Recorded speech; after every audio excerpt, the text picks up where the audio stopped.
The Ruaraka Land saga is turning out to be one of the most convoluted cases with twists and turns that have put top Ministry of Education, Treasury and National Lands Commission officials on the spot.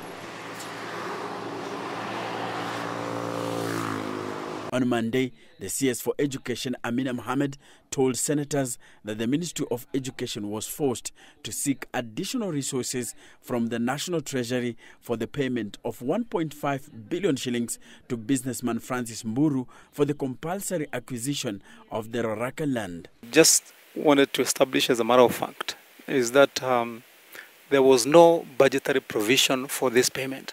By that time, obviously, the budgeting process is completed already. Right, and I think it's at that time that because it wasn't budgeted for, that the additional resources were sought. The only thing you can add is that it was at a period when KRA was struggling to raise tax revenues.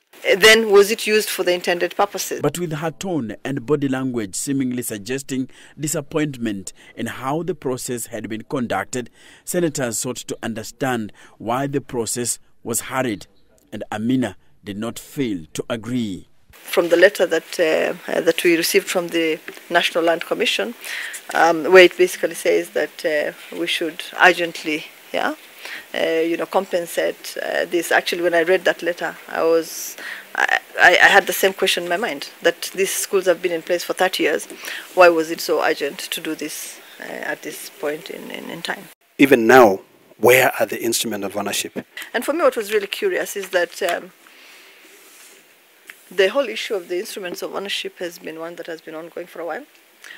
There's a principal, and you'll see from the documents, called Mrs. Kamau, right, that had actually been following this for a very long time, and that who was convinced that this, in fact, was not private land.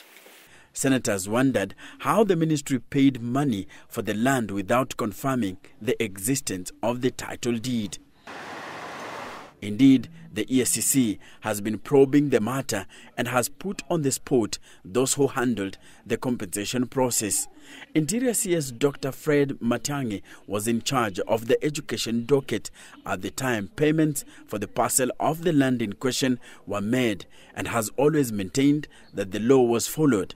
But Amina seemingly disagreed with her predecessor.